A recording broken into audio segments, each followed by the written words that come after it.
Why do 90% traders fail in long term? একবার ভাবো, যখন তুমি কোনো ট্রেডে এন্টার করছো তখন দেয়ার ইজ আ 50-50 চান্স তুমি এন্টার করে নিয়েছো, এক হয় তোমার প্রফিট হবে অথবা তোমার এসএল হিট হবে, সিম্পল রাইট? তাহলে যদি এটা একটা রিয়ালি 50-50 গেম হয়, দেন why do 90 to 95% traders loses money? I will tell you why. সব থেকে বড় মিস্টেক হলো আনরিয়াল এক্সপেকটেশন। ট্রেডিংকে এমনভাবে গ্ল্যামারাইজড করা হয়েছে যেন এটা একটা fast money, easy money, but that's not true, right? তোমরা জানো তোমার দরকার একটা প্রপার স্ট্র্যাটেজি, একটা উইনিং স্ট্র্যাটেজি, একটা আলটিমেট এজ, যেটা বলতে পারবে দ্যাটস মাই এজ। কিন্তু বেশিরভাগ মানুষ এখান থেকে সেখান থেকে স্ট্র্যাটেজি শিখে আসে, আর কিন্তু যখন সেটা রিয়েল মার্কেট কন্ডিশনে অ্যাপ্লাই করে তখন বুঝতে পারে strategies alone cannot make you profitable.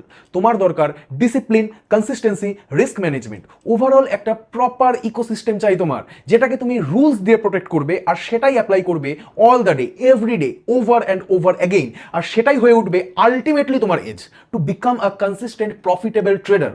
যারাই রিয়ালিটি অ্যাকসেপ্ট করে তারাই আলটিমেট প্রফিটেবল হয়, আর যারা অ্যাকসেপ্ট করতে পারে না তাদের ট্রেডিং জার্নিটা এন্ড আপ হয় মোটা একটা টাকা লস করে, কারণ তারা ব্লাইন্ডলি বাইং আর সেলিং করে যায়। তারা এখান থেকে টিপস পায়, ওখান থেকে টিপস পায়, বাইং করে যায়, সেলিং করে যায়, কোনো লজিকই থাকে না তাদের কাছে।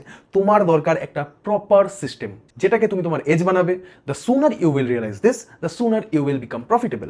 আর তুমি যদি এই রিয়ালিটি অ্যাকসেপ্ট করতে না পারো তাহলে শেষ পর্যন্ত মানি তুমি লুসই করবে, আর তোমাকেও কাউন্ট করা হবে সেই 90 to 95% ট্রেডারদের মধ্যে যারা লং টার্মে লস করে।